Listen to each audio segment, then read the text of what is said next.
Picture this. You've had every intention to either go for a walk, be that power walk, brisk walk, or a hike, or a run, or play football, or dance, be that street dance, ballroom dancing, tap dancing, track and field. You had every intention to put yourself through some quality work, and then you felt this tightness in your calf. Worse still, perhaps you felt somewhat of a calf pull, which means all your intentions to do that work has now been shut down. But do not despair, because in this video, I'm going to go through some stretches that will focus on the gastrocnemius and the soleus muscles that will help to release that tension and get you back performing what your intentions were in the first place. Now, before we get into this, I think it's important to know and understand that every muscle has an origin and insertion. So for the gastrocnemius, the origin of that muscle is at the back of your femur, your thigh bone, and its insertion is via the Achilles tendon onto the calcaneus bone, which is the heel bone, which is the biggest bone in your foot. Now the soleus muscle, it has a different origin. Its origin is on the tibia and the fibula bones of your lower leg, but it has the same insertion as the gastrocnemius, which is via the Achilles tendon onto the calcaneus bone. The reason why it's important to know this is it will make more sense as to why I'll be encouraging you to do the gastrocnemius stretch with your leg straight and the soleus stretch with your knee bent. And that's purely because for the gastrocnemius, because it originates on the femur, we need to get that much extension in the leg, which is why we straighten it to maximize the stretch we're trying to perform. And conversely for the soleus, because it originates on the tibia and fibula bones of your lower leg, we don't need to straighten the leg to maximize the stretch for that particular muscle. Hence the reason why we bend the knee. Let's start with the gastrocnemius. Assume a start position with your hands against a wall or a stable surface. Have your feet around hip width apart, and then move one leg back and fully extend that leg. Keep it straight. You see in the video, my feet are hip width apart. I've got my arms fully extended against the wall because that helps me to keep my chest up so I maintain good posture. Keep your abs engaged, keep your back flat, and hold yourself stable. Now in this position, you want both feet pointing forwards, and you want to contract the quads of the back leg and the glutes as much as possible. And when you do that, you'll feel more of a stretch goes into the muscle in question, into the gastrocnemius. If you hold that stretch for between 20 to 30 seconds, more if you want to, more if you feel you need to, no problem. But if you start with around 20 to 30 seconds, you feel that stretch, and then switch to the other leg and perform 3 sets on each side. Maximizing your breathing is a game changer, because every time you exhale, you feel that you're able to get a little bit more deeper into the stretch. Don't force the range, but just feel that subtle bit of an increased stretch and work with that. If there is no difference, that's fine, but still maintain being mindful to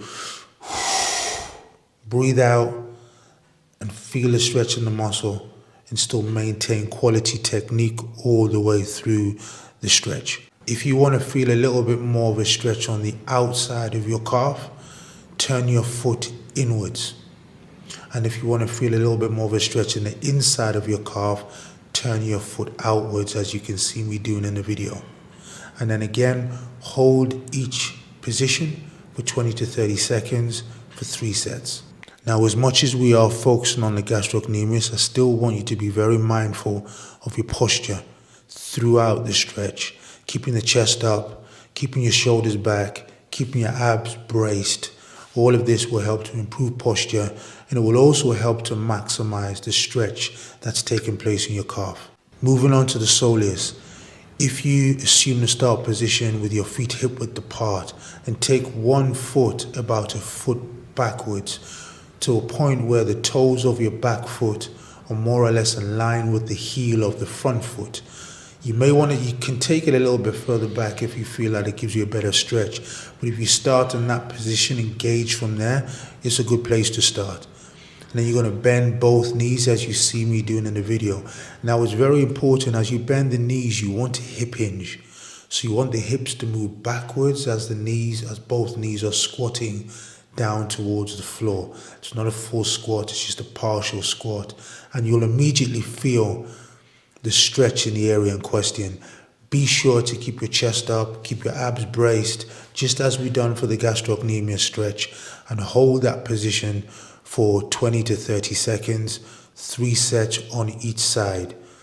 Now the key to bear in mind for both of these stretches is to drive the heel of the back foot into the ground at all times. This will help to increase the stretch in the area in question for both the gastrocnemius and the soleus, to which we're doing now. It's these subtle techniques that make a big difference. Another tip, and this is for the soleus and the gastrocnemius muscles. If you lift your toes up as you drive your heels down, this will increase the stretch you'll feel in the area in question. And this is purely because of the insertion point for each of these muscles, which is via the Achilles tendon into the calcaneus bone. Again, it's these subtle differences. When you do them, when you apply them, it makes a significant difference to how much stretch you can get in the muscle. Similar to the gastrocnemius stretch, you can change the angle of your foot. So if you want to get a little bit more stretch on the outside of the leg, turn your foot inwards. And if you want to get a little bit more on the inside of the leg, turn the foot outwards. 20 to 30 seconds, each position that you choose for 3 sets.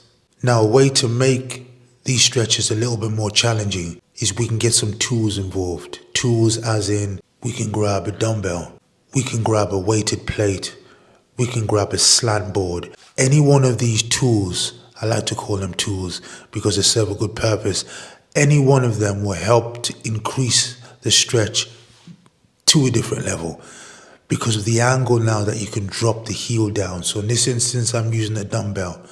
So once I place the ball of my foot on the handle of the dumbbell and my heel is in contact with the floor, I'm making sure to keep my legs straight and tense the quads of my left leg and tense the glutes. You do this simultaneously and also allow your hips to move forward towards the wall whilst keeping the legs straight.